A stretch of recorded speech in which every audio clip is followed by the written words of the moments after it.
नमस्कार दोस्तों, वाल्मीकि रामायण हिंदू जनता का अत्यंत पूज्य और पवित्र ग्रंथ माना जाता है। दोस्तों, कहा जाता है कि लगभग 300 रामायण हैं विभिन्न भाषा में लिखी हुई, लेकिन उनमें से वाल्मीकि रामायण को आदि रामायण माना जाता है और उसकी जो है हिंदू प्रजा के मन में ज़्यादा आस्था है।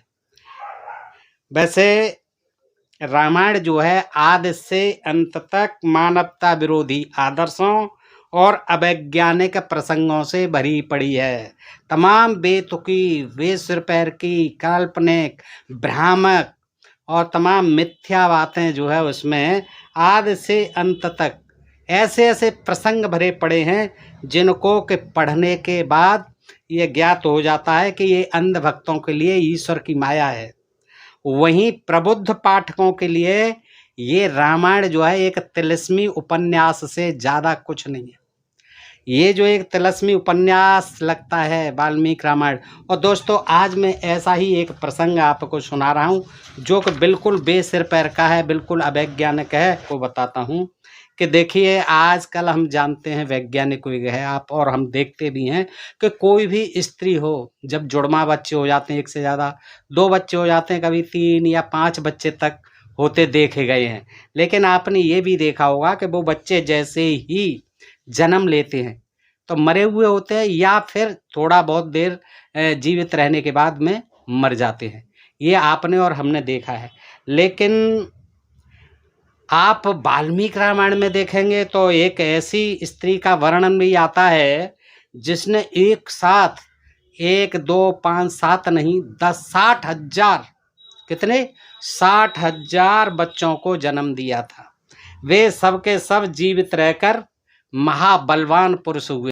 उनके आप विचित्र कारनामे भी इस जानकारी में देखेंगे कि 60,000 बच्चों को जन्म देती है, वो भी महाबलवान होते हैं, योद्धा होते हैं। देखो, वे भी पुरुष के संसर्ग से नहीं, प्राकृतिक मैथुन से नहीं, एक जो है ऋषि होते हैं भृगु ऋषि, उनके वरदान से पैदा होते हैं। देखिए, प्राकृतिक संसर्ग से नहीं, ऋषि के वरदान से, भृगु ऋषि के वरदान से पैदा होते हैं। ये राजा सगर थे और उनकी 2 पत्नियां थीं। दोनों पत्नियां और राजा सगर तपस्या कर रहे थे। बहुत ज़्यादा तपस्या करते करते बहुत समय बीत गया तो भृगु ऋषि वहाँ आए और भृगु ने प्रसन्न होकर के वर दिया। बालकांड सर्ग 38। एका जनेता तात पुत्रम वसंकरम तव षष्ठ पुत्र सहस्राणी याप्रा जनयस्यति। 8वां श्लोक, बालकांड सर्ग 38।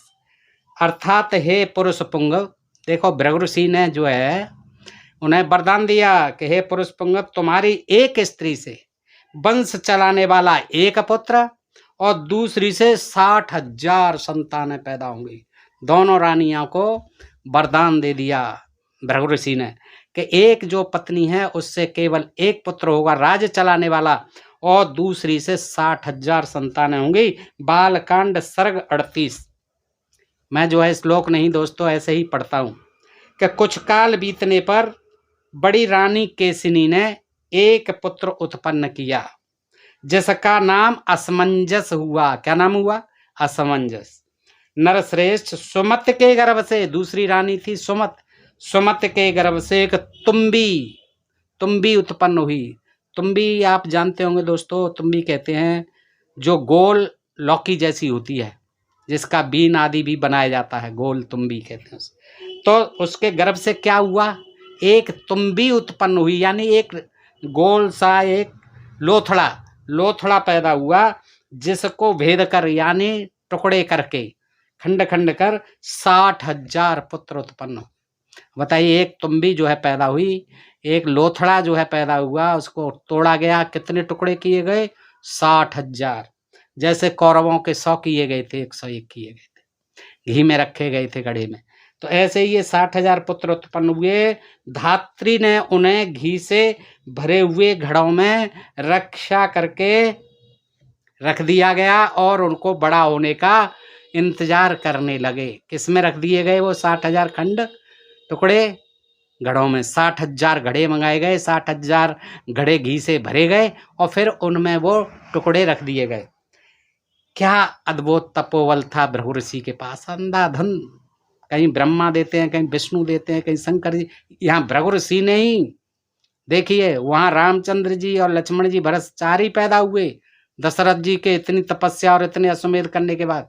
ये भृगु ऋषि तब कहाँ थे, उनको इतने पापड़ बेलने पड़े।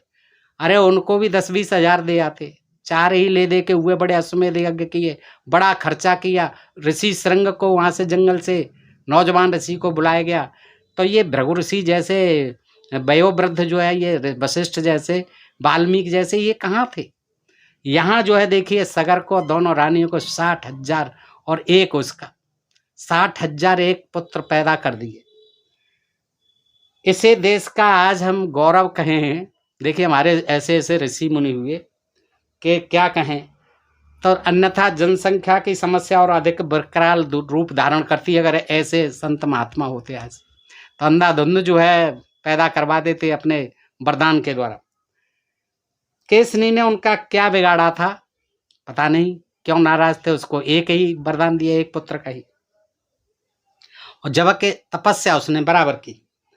अब एक तुम्बे में क्या हुआ, 60,000 बच्चे बंद होना और उन्हें घी से भरे घड़ों में रक्षित रखना सर्वथा असंभव है। कम से कम मनुष्य का बच्चा तो क्या, किसी भी जीवधारी का बच्चा उस घी में जीवित नहीं रह सकता। पलने की, बड़े होने की बात तो अलग है। दोस्तों आप कल्पना करिए, आज किसी बच्चे का भ्रूण जो है उसमें रख दिया जाए, मनुष्य का ही भ्रूण रख दिया जाए घी के मटके में, तो क्या वो बढ़ जाएगा। देखिए कितनी असंभव चीजें लिख दी गई हैं। इसी से प्रभावित होकर के महाभारत वाले ने उसने 100 लिख दिए कौरव। कम से कम उस मनुष्य का बच्चा कभी भी ऐसे द्रव में यानी घी में जीवित नहीं रह सकता, वो तुरंत मर जाएगा अगर जीवित भी रख दिया जाए। समझ में नहीं आता कि जब केवल घी पीने से जवान आदमी को दस्त आने लगते हैं दोस्तों, तो बताइए वे बच्चे जो है वैसे इतने घी को पी करके कैसे जीवित रह पाएंगे। अब क्या हुआ, सगर के 60,000 पुत्र विचित्र ढंग से जन्मे, इसलिए उनमें असाधारण बल भी था। असाधारण बल था, घी पी के पैदा हुए थे। राजा सगर के यज्ञ का घोड़ा, राजा सगर यज्ञ कर रहे थे, उनके यज्ञ का घोड़ा अश्वमेध यज्ञ कर रहे थे, इंद्र जो है चुरा ले गया। वो उस पर यही काम रहता था, सबके घोड़ों को चुरा ले जाता था। उसे ढूंढने के लिए सगर ने अपने 60,000 पुत्रों को भेजा कि जाइए पता लगा के लाइए ये कहाँ गया मेरा घोड़ा।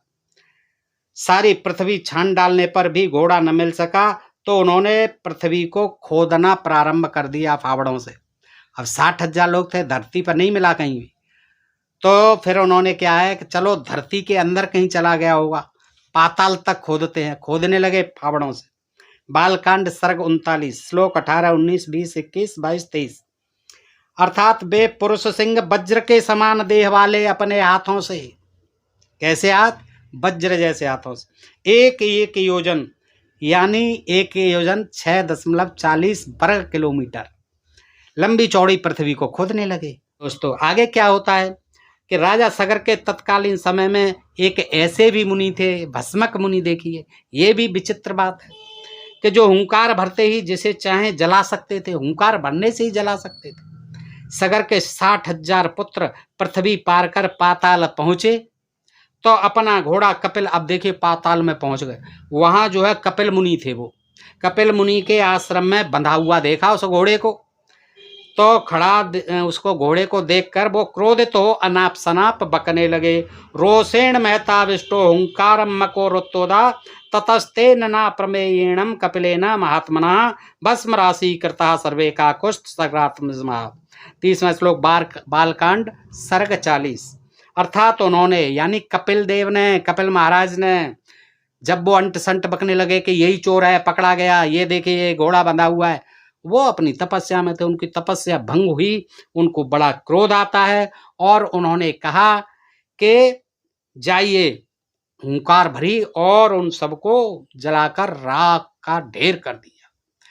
सुनिए रामचंद्र जी, आपने देखिए क्या विचित्र भस्मक मुनि मिले कपिल महाराज। यदि कपिल देव आज होते दोस्तों, सोचो आज ऐसे मुनि होते तो फिर ये करोड़ों रुपए खर्च नहीं होते। मिसाइल आ रही हैं, तमाम परमाणु बम बनाए जा रहे हैं, परमाणु हथियार बनाए जा रहे हैं, एक कपिल मुनि को बैठा दिया जाता और बस भस्म कर देते। देखिए तो यदि कपिल देव आज होते तो भारत सरकार के करोड़ों रुपए जो रक्षा सामग्रियों पर, रक्षा हथियारों पर व्यर्थ प्रतिवर्ष खर्च हो जाते हैं वो बच जाते। उसे सेना और शस्त्रास्त्र रखने की कोई आवश्यकता नहीं होती, बस शत्रु की सेना को दूर से ही भस्म कर दिया जाता। और उस समय भी क्यों नहीं कर दिया जाता, इनको बुलाया जाता, वहाँ लंका में भस्म कर देते हैं। कपिल मुनि को रामचंद्र जी तो बुला सकते थे, इन्हीं के वंशज थे वो सगर महाराज, और वो कपिल मुनि भी सब जो है इन्हीं के वो इष्ट देव थे, साधु संत जो, तो बुला लेना था उनको। इतना जो है बंदरों को परेशान करने की, इतनी मारामारी करने की क्या सोचो दोस्त। जो 60,000 पुत्रों को हुंकार भरते ही भस्म कर सकता है, कितना बड़ा जो है वो एटमी हथियार हो सकता है एक कपिल मुनि के रूप में। क्या ही अच्छा होता यदि वे अपनी भस्म कला किसी दूसरे को भी सिखा गए होते, आज कहीं लिख गए होते इसी में, वाल्मीकि रामायण में। दरअसल दोस्तों ये जो कहानियाँ हैं, जो कथानक हैं, ऐसे जो प्रसंग हैं, ये क्या है, महज कल्पना है। ये आप सोच सकते हैं कि ये जो है कितनी काल्पनिक कहानियां हैं, क्योंकि सगर के पुत्रों के जन्म से लेकर के आपने देखा उनकी मृत्यु तक की कोई भी घटना न तो प्राकृतिक है और न विश्वास योग्य है, सभी काल्पनिक हैं और अविश्वसनीय हैं, जन्म से लेकर के और यहाँ तक आपने देखा मरने तक। इस वाल्मीकि रामायण के रामायणकार ने तो इस कहानी को आगे और बढ़ाया है, इसीलिए बढ़ाया है कि उसने भस्म किए हुए सगर के 60,000 पुत्रों को स्वर्ग भिजवाने के लिए उनके वंशज भगीरथ द्वारा गंगा नदी को ब्रह्मलोक से पृथ्वी पर उतरवा कर ही दम लिया, तपस्या की भगीरथ ने कि इनको जो है गंगा लाऊं, भगीरथ को वो भगीरथी को लाऊं पृथ्वी पर, नाम भगीरथी पड़ा, गंगा को लाना है। तब जो है उन्होंने ब्रह्मा की तपस्या की, ब्रह्मा जी आए, उन्होंने कहा ठीक है मैं छोड़ता हूँ कमंडल से, लेकिन इसके उसको रोकेगा कौन, प्रवाह को। शंकर जी को तैयार करो। फिर उन्होंने शंकर जी की हजारों वर्ष तपस्या करी, फिर शंकर जी प्रसन्न हुए, शंकर जी ने कहा ठीक है छोड़ने दो, मैं अपनी जटाओं में उलझा लूंगा। फिर जटाओं में उलझी रह गई, तो फिर तपस्या की कि महाराज ये क्या कर रहे हो। फिर जब जा करके शंकर जी ने कहा कि ठीक है अब मैं अपनी जटाओं से पृथ्वी पर भेजता हूँ, आप चलिए। तो जैसे जैसे चलते गए आगे आगे भगीरथ, पीछे पीछे गंगा जी भी चलती गई। तो दोस्तों इस तरह से भगीरथी का अवतरण हुआ, और ये कथा जो है इतनी बनाई गई है, ये किसी न किसी प्रसंग को तथ्य सिद्ध करने के लिए बनाई गई हैं दोस्तों। भगीरथी का, गंगा का इतना महत्व बताने के लिए ये कथा गढ़ी गई है, और आपने खुद देखा होगा और पढ़ लीजिए कि इसमें देखिए कितनी सच्चाई है। यानी सिद्ध हो जाता है कि कितनी ये अवैज्ञानिक, बे सिर पैर की और बेतुकी कथा कहानियाँ, जिसे हमारा आदि ग्रंथ का, आदि रामायण कहा जाता है, धर्म ग्रंथ कहा जाता है, उस वाल्मीकि रामायण में लिखी हुई हैं दोस्तों। बताइए जानकारी आपको कैसी लगी। अच्छी लगी हो अपने मित्रों में भी अधिकाधिक शेयर करें, अपने प्रिय चैनल ढोल में पोल को सब्सक्राइब करते रहें। फिर मिलते हैं ऐसे ही किसी जानकारी के साथ अगले वीडियो में, तब तक आप सब मित्रों का हृदय से आभार, नमस्कार, जय भीम, जय भारत, नमो बुद्धाय दोस्तों।